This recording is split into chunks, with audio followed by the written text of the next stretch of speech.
हे काय, अचानक मन इतकं शांत का झालं? आणि माझी भूक भागल्यासारखी का वाटतेय मला? जणू कुणीतरी माझ्यासाठी अन्नाचा घास घेतलाय. तुम्ही आमच्याकडे केवळ आमच्या क्रोधातून पाहत आहात, पण या क्रोधाच्या मुळाशी काय आहे हे जाणून घेण्याचा तुम्ही जरा देखील प्रयत्न करत नाही आहात.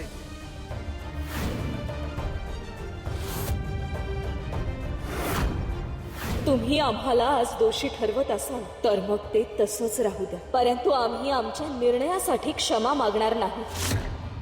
कारण आम्ही जो निर्णय घेतलाय तो स्वतःसाठी नाही घेतलाय, आणि एक दिवस याची तुम्हाला नक्की जाणीव होईल. आणि कदाचित त्या दिवशी तुम्हाला देखील कळेल की संपूर्ण सृष्टीचं ओझं उचलत असताना एखाद्या हृदयाला एकटं सोडण्याची किंमत किती मोठी असते. म्हणजे देवी आईचं लग्न सोडून निघून गेली होती, त्यानंतर तिने स्वतःलाच तिच्या दालनात बंद केलं आहे का? होय, तर महादेवांसंग तिचं भांडण झालं आहे. पण मग आपण काय करायचं ह्याचं? आपण तिला बाहेर काढायचं. कसं काढणार? माझ्या डोक्यात एक कल्पना आहे. कसली कल्पना? आपण तुळजाताईकडे जाऊ आणि तिलाच तिची गोष्ट ऐकवू. माझ्या आई बाबांचं भांडण झालं की मी असंच करते. अगं, पण त्यानं काय होणार? अगं, असं केलं की मोठ्या माणसांना त्यांची चूक कळते. या मला पद्माताईकडून बी कळलंय की देवीला तिच्या आणि महादेवांच्या भांडणाची आठवण झाली की त्यात दडलेलं प्रेम तिला आठवल. ठीक आहे, तुला जर असं वाटत असेल तर आपण हेच करूया. तुझ्या ताईच्या दालनाच्या बाहेर आपण छोटे महादेव आणि छोटी पार्वती बनवूया. मी महादेव बनते, तू पार्वती बन. चालेल, चल. अरे बाबा, मगाशी अचानक कुठे गायब झालास? कुठे जायचंय तुला? या वनातलं वाटत नाहीस. तू काय माझा पाठलाग करत होतीस काय? मी कशाला पाठलाग करू तुझा? मी आता ह्याच रानात राहते, तू माझ्या रानात आलायस. काय रे, काय विचारतेय म्या? काय? मला एक विचारायचं होतं, तुला ती फुलं कशी दिसली? तुला दिसली त्यानंतरच मला कशी दिसली? तू मायावी आहे, दुःखी आहे, भांडून आला? नाही नाही, बायकोला सोडून आला? नाही नाही नाही, आत्ता आलं ध्यानात. घर सोडून आला? तुला काय करायचंय? तुला काय करायचं म्हणजे? काळजी वाटली म्हणून विचारलं. तसं बी या वनात सहसा कोई बी येत नाही. असुरांनी या आणि आजूबाजूच्या समद्या वनात उच्छाद मांडला होता. माझ्या आई आणि बापाला आणि माझ्या समद्या कबिलाला ते घेऊन गेले. म्या कशी बशी वाचले. त्यानंतर आता इथं मनुष्य वस्तीच नाही.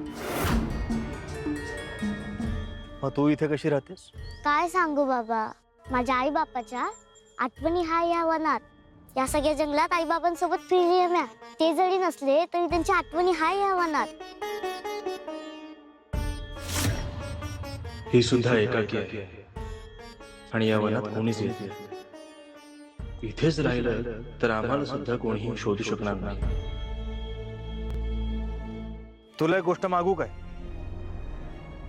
आता माग की, तुम्हाला फुलं शोधून देण्यात मदत केली, मी पण तुला काहीतरी द्यायलाच पाहिजे ना. बोल, काय हवंय तुला? मला इथे राहायला एक जागा मिळेल? मिळेल की. माझी एक छोटी कुट्टी आहे, तिथे राहू शकतो. पण असंच कसं राहू द्यायचं तुला? म्हणजे? ज्या माणसाचं नाव गाव माहित नाही त्याला कसं राहून देणार? त्याआधी तू कोण आहे ते मला कळायला हवं. सगळं सांगतो बाई, सगळं सांगतो, पण त्याआधी मला तुझ्या कुटीत घेऊन चल. बघा, नंतर सबूत मागे घ्यायचा नाही. तू म्हणशील तसं. ये मग माझ्या माग. चलायचं? चला की.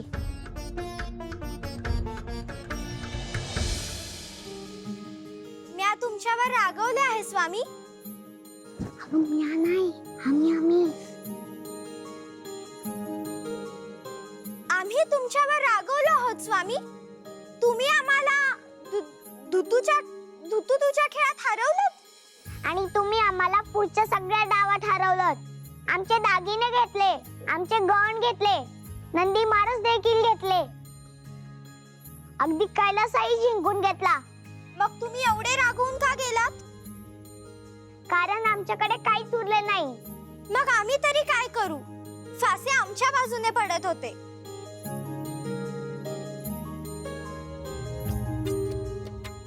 आमच्याकडे काहीच उरले नाही, मग आम्ही कैलासावर काय थांबू? तुम्ही थांबायला हवं होतं स्वामी. तुम्ही असे आम्हाला सोडून जाऊ शकत नाही. आम्ही तुमच्यावर नाराज आहोत देवी. आम्ही तुमच्यावर नाराज आहोत स्वामी. तुम्ही नाही, आम्ही नाराज आहोत. किती सोपं असतं ना लहानपणी सगळं. भांडणं ही खेळासारखी असतात, रागही क्षणभराचा असतो आणि समीट तो तर एका हसण्यात होऊन जातो. आपण मोठे होत जातो तशी ही निरागसता कुठे हरवून जाते. गोष्टी गुंतागुंतीच्या होतात, शब्दांना अर्थांचे ओझे होते आणि मग साधे सरळ वाद सुद्धा आयुष्य बदलून टाकतात. बरं स्वामी, तुम्ही आता राग सोडा. आणि तुम्हीही. मग पुन्हा मैत्री.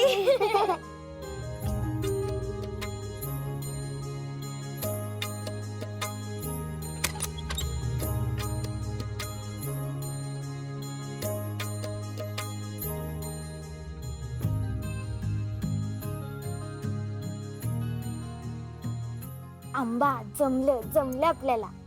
मी म्हणलं होतं ना, तुझ्या ताई नक्कीच दार उघडेल. तुळजाई,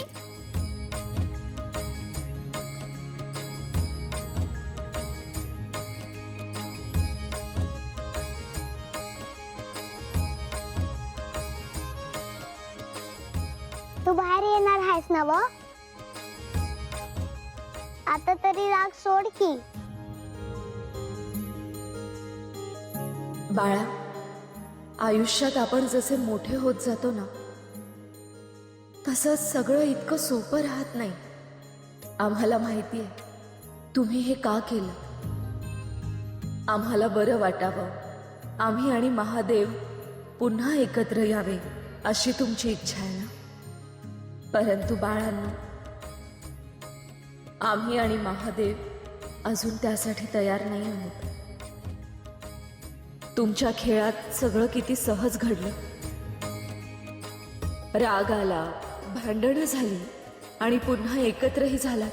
परंतु खऱ्या आयुष्यात काही गोष्टींना वेळ लागतो. तरीही आमच्यासाठी हा प्रयत्न केला, त्यासाठी आम्ही तुमचे मनापासून आभारी आहोत.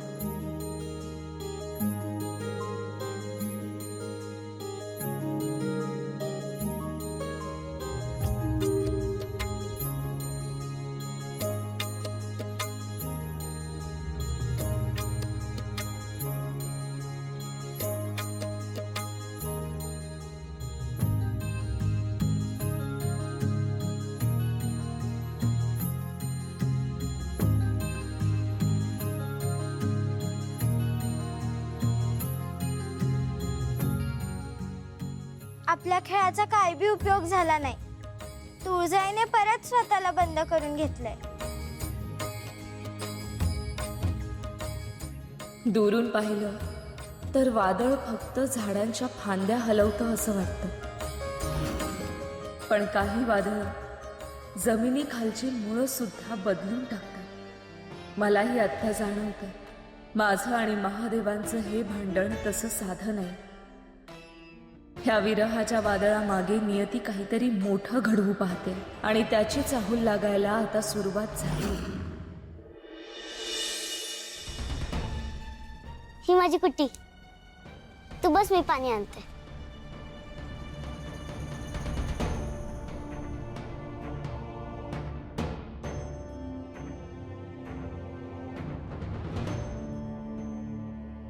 ही कुट्टी जंगलाच्या मध्यभागी आहे, इथं कुणीच येत नाही.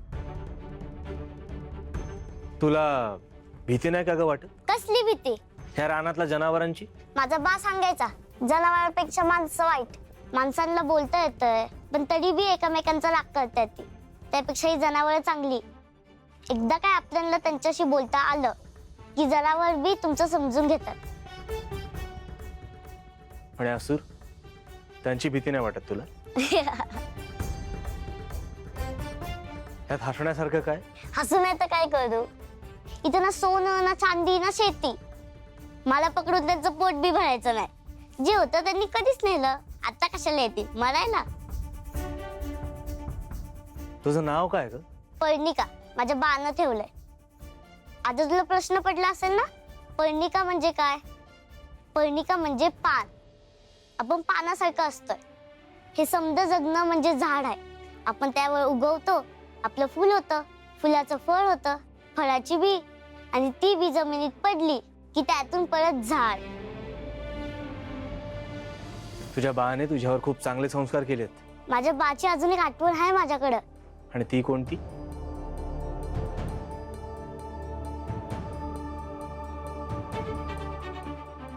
हा माझ्या बाचा धनुष्य आहे. माझ्या बाची शेवटची आठवण.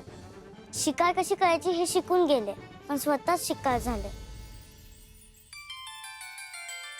आम्ही कोणालाच त्रास नाही दिला, ना कोणत्या जनावराला ना माणसाला ना असुराला. तरी बी आमच्यासोबत असं घडावं.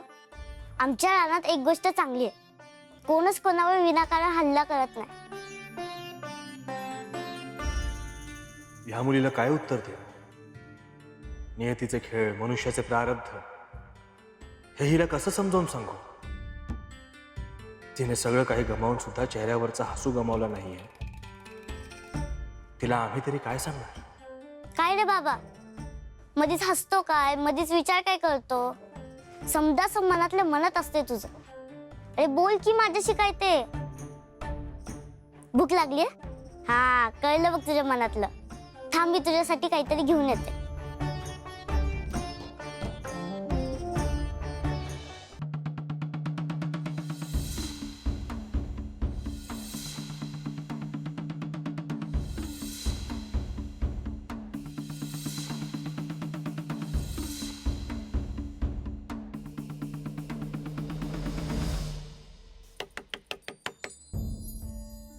देवी, देवी दार उघडा. देवी, तुम्ही सकाळपासून काहीही खाल्लेलं नाहीये. निदान 2 घास तरी खाऊन घ्या. नाही पद्मा, आम्हाला भूक नाहीये. देवी, भूक नसली तरी मानवी शरीराला अन्नाची गरज असते. तुम्ही स्वतःची अशी उपेक्षा का बरं करून घेताय? आम्ही स्वतःची उपेक्षा नाही करत आहे, परंतु तिथे महादेवांनी देखील काही खाल्लं नसेल. परंतु देवी, हे तुम्हाला कसं ठाऊक? ते कुठे आहेत, काय करतायत, आपल्याला काहीच माहिती नाहीये. जगाला माहित नसलं तरी मला जाणवतं त्यांच्या मनातील अस्वस्थता, त्यांच्या हृदयातील वेदना, ती आमच्यापर्यंत पोहोचते. पण अशा विचाराने तुम्ही स्वतःलाच शिक्षा करून घेताय देवी. शिक्षा नाही पद्मा, ही सोबत आहे. सोबत? हो, आमच्यात दुरावा आला असेल, आमच्यात शब्दांचे पडदे समोर उभे राहिले असते, परंतु आमची मनं अजूनही एकमेकांशी जोडली गेलेली आहे. आम्ही एकमेकांपासून दूर असू शकतो पण वेगळे नाही. आम्हाला खात्री आहे ह्या क्षणी ते देखील आमचाच विचार करत असतील, आणि म्हणूनच आम्हाला जाणवतंय त्यांनीही अजून काही खाल्लेलं नाही.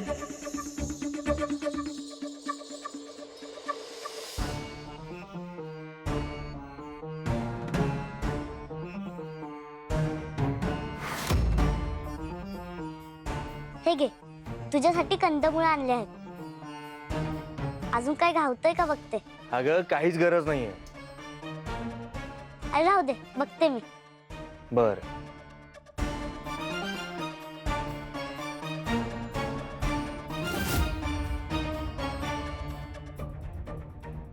आम्हाला जाणवतंय की देवींनी देखील अजून काही खाल्लं नसेल. त्यांच्यावर राग असला तरी त्यांच्या मनातली वेदना आमच्यापर्यंत पोहोचतेच. आमच्यातील हा दुरावा आमच्या प्रेमापेक्षा मोठा नाही. त्यांच्यासाठी,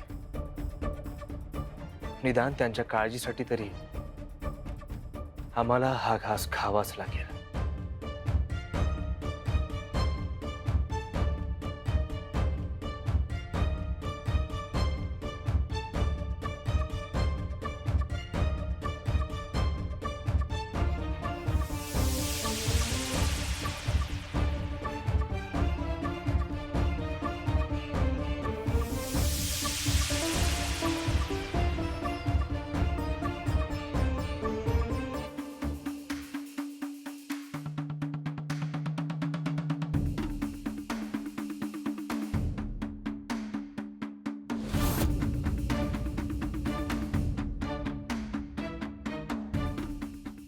हे काय, अचानक मन इतकं शांत का झालं आणि माझी भूक भागल्यासारखी का वाटतेय मला?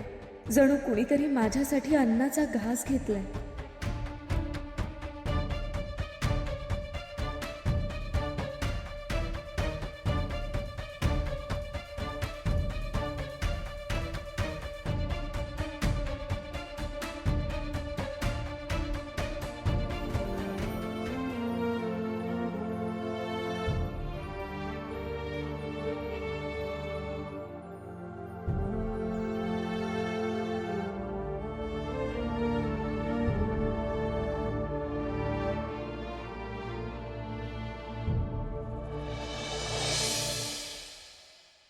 तुमचा आमच्यावर खूप राग आहे,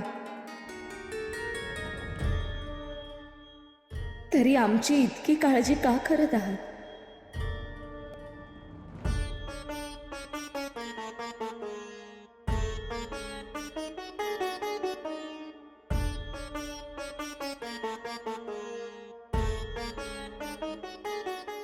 तुमची काळजी करणं हा आमचा धर्म आहे देवी. तुमचं सुख दुःख आमच्यापासून वेगळे होऊ शकत नाही.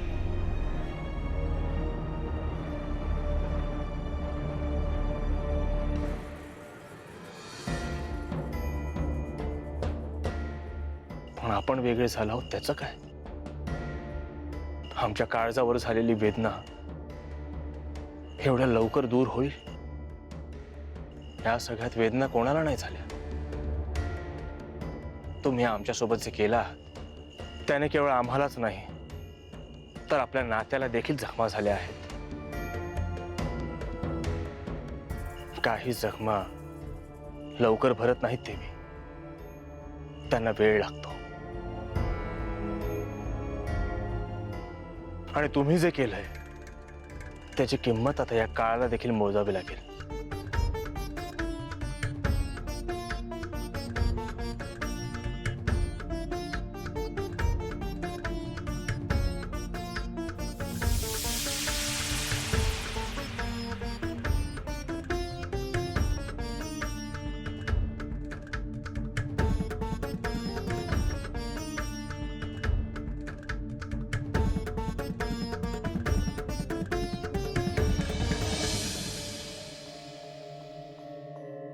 पद्मा,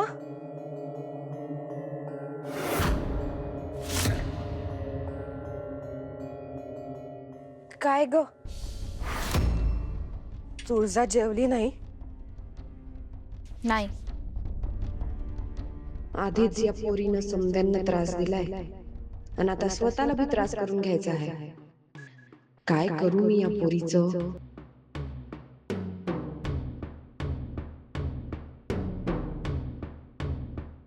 आई, आपण जाऊ ताईला समजूया.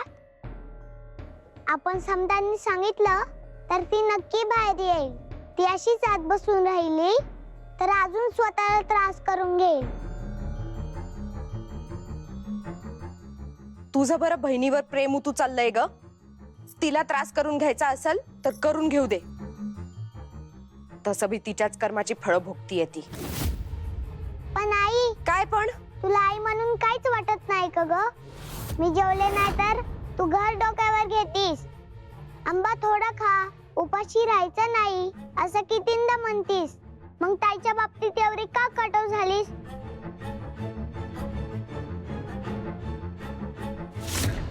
ताई चुकीची असेल तरी ती आपलीच आहे ना. तुला तिची काळजी वाटत नाही का?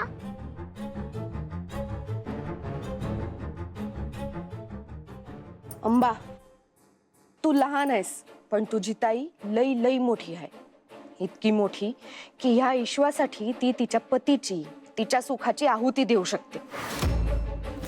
मग काही दिवस उपाशी बी राहू शकते. हे बोलणं झालं तुझं? कधी कधी वाटतं तुझं ताई तुझी पोरच नाही. अंबा, लहान मुलांनी लहान मुलांसारखं वागायचं, मोठ्यांच्या गोष्टीत पडायचं नाही. अगं पण म्या नाहीतर तुला बी उपाशी ठेवेल.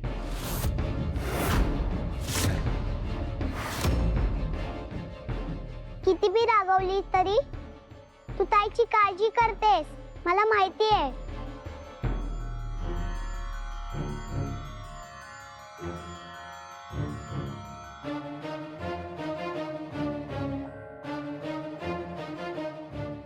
पद्मा, अगं बाहेर खूप गोंधळ सुरू आहे. काय झालं? अगं तू चल तर तुला कळेल. चल लवकर. आंबा, मी आलेच. हा चल. त्रिशूळाच्या एका प्रहाराच्या कंपनाने माझ्या राजसिंहासनाची ही अशी अवस्था केली. पण एक दिवस असा येईल ज्या दिवशी याच सिंहासनासमोर सगळे देव आणि त्यांचं सामर्थ्य नतमस्तक होईल.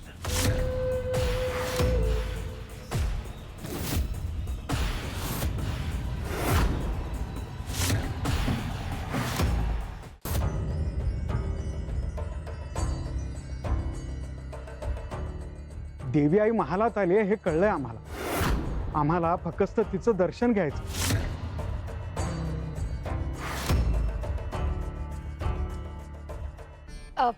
काही विशेष कारण होतं का? नाही, रात्र सुद्धा फार झालीये म्हणून विचारलं. अहो सकाळ झाली तर चालल, पण आम्हाला देवी आईला भेटायचंच आहे. अव देवी आईची काळजी आहे म्हणून समदे लोक आल्यात दर्शनाला. अहो एवढंच नाही, आपल्या गावातले समदे आसपासच्या गावातले लोक देवी आईची वाट पाहतायत बाहेर. गेली कित्येक दिवस देवी आईची भेट नाही. समध्या लोकांच्या काही ना काही समस्या आहेत, गाऱ्हाणी आहेत. अहो ती देवी आईला भेटल्याशिवाय जाणार नाही. आता काय करावं? देवींनी तर स्वतःला दालनात बंद करून घेतलंय आणि हे काही मी गावकऱ्यांना सांगू शकत नाही.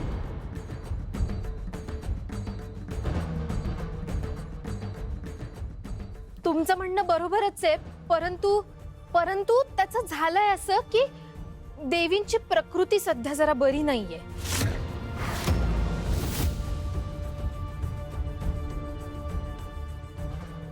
म्हणजे काळजी करण्यासारखं काहीच नाहीये. तुम्ही चिंता नका करू. आणि एकदा का देवी बऱ्या झाल्या ना की त्या लगेच तुम्हाला सगळ्यांना भेटतील. मी स्वतः येईन तुमच्याकडे निरोप घेऊन.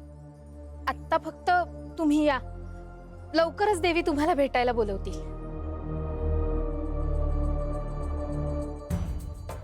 आता तुम्ही जावा म्हणताय म्हणून जातो, आणि तब्येत बरी झाली की निरोप धाडा आमासनी. आणि काय लागलं तर हक्काने हाक मारा, वाट बघतोय आम्ही. येतो.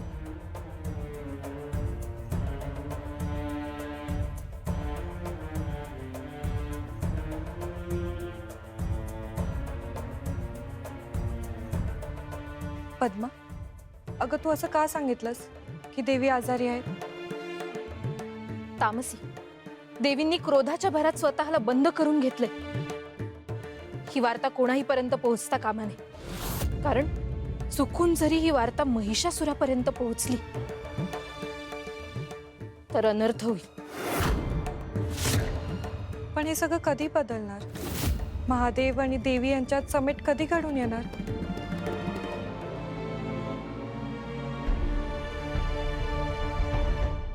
आज देवी आणि महादेव दोन नदींच्या दोन तीरांसारखे दूर उभे आहेत. पण नियतीच्या प्रवाहात नेमकं काय वाहत आहे हे अजून कुणालाच दिसत नाहीये. फक्त एक गोष्ट निश्चित आहे, हा विरह अजून संपलेला नाही.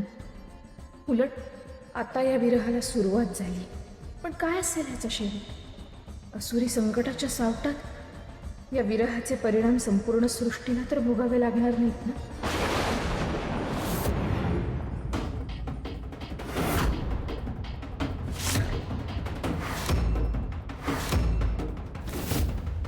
तुझ्या सिंहासनाच्या भेगा बुजून जशा नष्ट होत आहेत तसेच तुझ्या मनातले किंतूही नष्ट होऊ देत.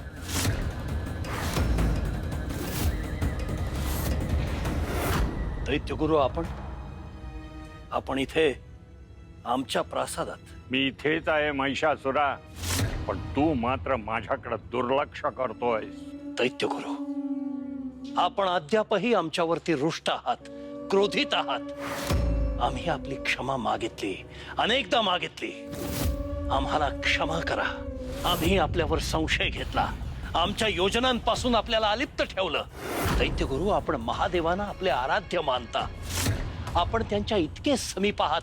आम्हाला असं वाटलं दैत्यगुरु की आपण आमच्या सर्व योजना त्यांना सांगाल.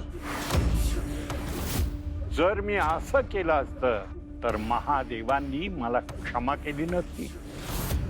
म्हणजे महादेव म्हणजे साक्षात मूर्तिमंत न्याय देवता आहे. त्यांना समोरून आलेला शत्रू मान्य आहे, परंतु पाठीमागून वार करणारा अमान्य आहे. ते सिद्ध आहेत, म्हणूनच ते महान आहेत आणि मी त्यांचा शिष्य आहे. त्यामुळे मी आडून डाव खेळत नाही. दैत्यगुरु, मला पश्चाताप होतो आहे. मी अकारण संशयाचं एक मायाजाल विणलं आणि मी स्वतःच त्यात गुरफटला गेलो आणि या सगळ्याचा अखेरीस कसलाही लाभ झाला नाही. असं म्हणता येणार नाही महिषासुरा. म्हणजे काय म्हणायचंय आपल्याला दैत्यगुरु? युद्धात प्रत्येक वेळी तलवारच विजयी होते असं नव्हे, तर योद्ध्यांमधलं अंतर सुद्धा काही वेळा जिंकतं. या सर्व घडामोडींमध्ये एक गोष्ट आपल्यासाठी अत्यंत लाभदायक घडलेली आहे. ती म्हणजे महादेव आणि देवी यांच्या नात्यामध्ये पडलेलं अंतर. महादेव तिच्यापासून जितके दूर राहतील तितकंच ते आपल्या हिताचं आहे.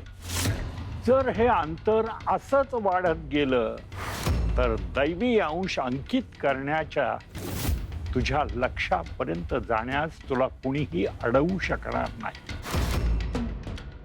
दैत्यगुरु, पण हा दुरावा किती काळ टिकेल हे सांगता येत नाही.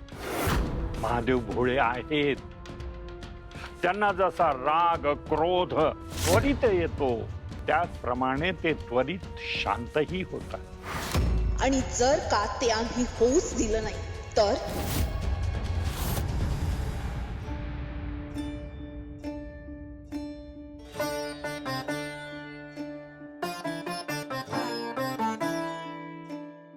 काय ग, काय झालंय का? कुणीतरी मला फसवलंय. तुला कोणी फसवलं? तूच. मी काय फसवलं तुला? तू मला वचन दिलं होतं, पण ते अजून पूर्ण नाही केलंय. मी लहान आहे म्हणून माझी फसवणूक करते वय. माझा बाप बरोबर बोलत होता, माणसांवर कधीही विश्वास ठेवू नये. नक्की काय म्हणते?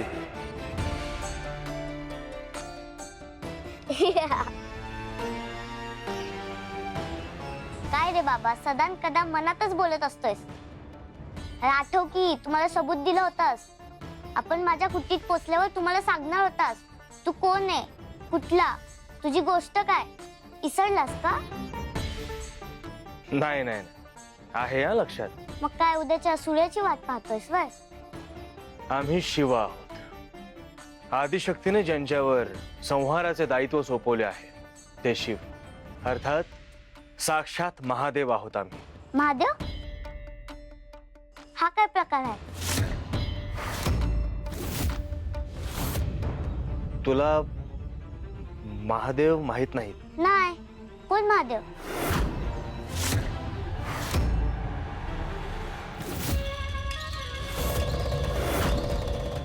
श्री महादेव भोळे आहेत ना, मग त्याचाच फायदा आपण घ्यायचा. हे तू आधी केलेलं आहे शुंभा.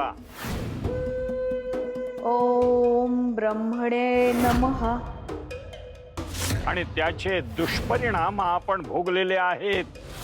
त्यावेळी आम्ही खेळ समजून चाल खेळली होती आणि यावेळी आम्ही माणूस समजून चाल खेळणार आहोत. सम्राज्ञी, जे मनात आहे ते स्पष्टपणे सांगा. असुर नरेश, श्री महादेवांना हरवणं अशक्य आहे.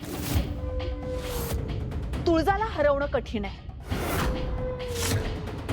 परंतु त्या दोघांच्या मनामध्ये निर्माण झालेली भेग वाढवणं ते मात्र अगदी शक्य आहे.